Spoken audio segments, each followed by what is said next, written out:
वैसे तो हम फ्लोज की रोज बात करते हैं, एफआईज की हम हाईलाइट भी करते हैं। पिछले कुछ दिनों से जबरदस्त खरीदारी है। अगर आप आंकड़ा देखें, 15,000 करोड़ से ज्यादा एफआईआईज ने खरीद लिया है। बट एफपीआईज, जो फॉरेन पोर्टफोलियो इन्वेस्टर्स होते हैं अनिल जी, वो इस साल के लिए नेट पॉजिटिव हो गए हैं इक्विटी मार्केट्स में, फॉरेन पोर्टफोलियोज का जो इन्वेस्टमेंट है सर। बढ़िया है। अब सी ये बड़ा चेंज है दीप। देखिए, जब मार्केट गिर रहा था, एफआईज की बिकवाली हो रही थी, लोकल फंड्स लगातार खरीदारी कर रहे थे। इनडायरेक्टली हमारे रिटेल इन्वेस्टर्स, लोकल फंड में पैसा किसका है? ये तो रिटेल का ही है, बिल्कुल, मतलब हमारे हिंदुस्तान के इन्वेस्टर्स का। और ये हिंदुस्तान के इन्वेस्टर्स वो है जो डायरेक्टली खरीदने में विश्वास कम रखते हैं, फंड्स के जरिए ज्यादा रखते हैं, और डायरेक्ट खरीदने में थोड़ा आपको डर भी लगता है। स्टॉक जैसे नीचे आ गया, म्यूचुअल फंड की एनएवी थोड़ी नीचे आती तो उतना डर नहीं लगता है ना, क्योंकि वो इतने पॉइंट्स में होती कि अब लगता है ठीक है घटी होगी, आप निकाल के देखते भी नहीं कि कितने परसेंटेज घटी है। लेकिन शेयर का दाम 4% घटते एकदम टेंशन आने लगती है, राइट। सो मेरे ख्याल से यही बदलाव है फ्लोज में कि आप देखिए, इस महीने हम नेट पॉजिटिव हो चुके हैं एफआईएस के फ्लो पे। अप्रैल और मई के नंबर्स देखें तो बहुत बढ़िया नंबर्स है। ये 5 हफ्तों में बढ़िया खरीदारी एफआईएस की हो गई है। और बड़ी बात ये दीप कि लोकल फंड्स अभी भी बेच नहीं रहे हैं। अगर लोकल फंड्स नहीं बेचते हैं, एफआईएस और रिटेल इन्वेस्टर्स से दोनों फुल फोर्स से मार्केट में आते हैं, तो फिर आप ये सोचिए कि मार्केट क्या हो सकता है। और तीसरा एक और चीज, अगर इसके साथ साथ अगर ग्लोबल सपोर्ट कर दे, हम देखो हमने तेजी की शुरुआत कहां से की, तो इस बार की तेजी में मैं काफी कुछ क्रेडिट है ना गवर्नर साहब को देना चाहता हूं जी। आप देखो, आरबीआई की क्रेडिट पॉलिसी में जहां पोज हुआ है, वहां से मार्केट ने अपना मूड बदलना शुरू कर दिया। एब्सोल्युटली, आप मानो ना मानो, शुरुआत वहां से हुई है। बिल्कुल सर। और मुझे अच्छे से याद है क्योंकि तब मैं श्रीनगर में था, छुट्टी पे था पॉलिसी के दिन, करेक्ट। तो मैंने इसलिए बोला था कि यह पॉलिसी गेम चेंजर है। सोचो, यही काम जेरोमी पावेल साहब अमेरिका में जब करेंगे तो बड़ा मूव आएगा, है ना। तो वही चीज वहां के लिए भी लागू है ना, कि ब्याज दरें बढ़ना रुक रही है। Yes sir, correct. जब हम बढ़ सकते हैं तो वो क्यों नहीं, बिल्कुल।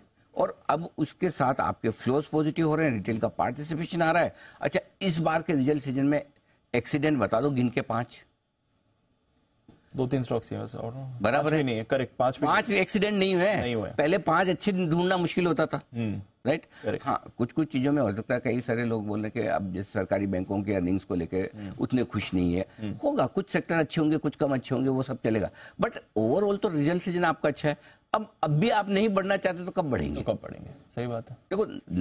देखो मंदी मन में बिठा रखी है, नेगेटिव थॉट्स रहेंगे तो बहुत आएंगे, 50 आएंगे, 1000 आएंगे। और इसका मतलब ये भी नहीं कि एक तरफा आप भागते ही रहेंगे।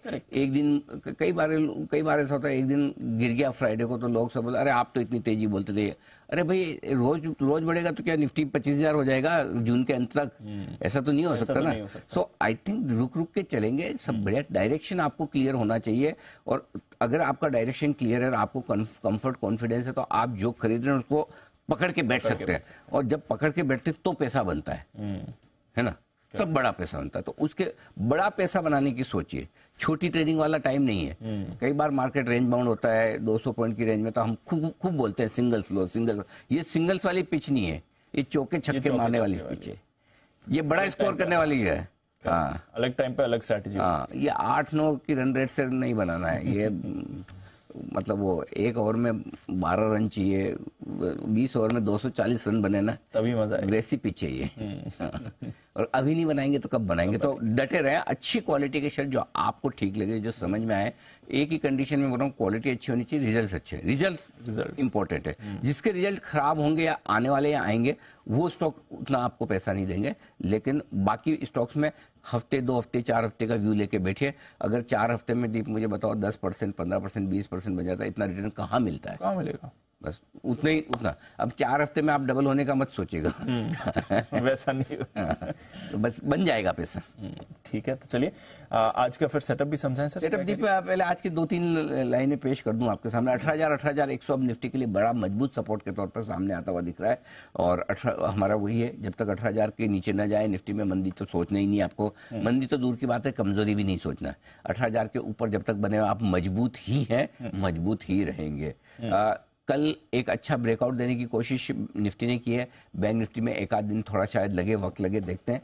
बट एक चीज क्लियर कट है, जो मैं लाइन बार बार हर रोज at the cost of repetition इसलिए लिखता हूं ताकि आप लोगों का कॉन्फिडेंस बना रहे। Mid cap small cap, mid cap small cap, जहां पैसा बना है। मैंने 3 हफ्ते 4 हफ्ते पहले कभी नाम नहीं लिया इस तरह से mid cap small cap mid cap, लेकिन जहां से अपने को लग रहा है कि अब यहां से आपको पैसा वहां बन रहा है, और आप खुद देख लीजिए ना, आपके साथ 50 वाला जोमेटो 65 रुपए चुपचाप हो गया 3 हफ्ते में, पता ही नहीं चला लोगों को।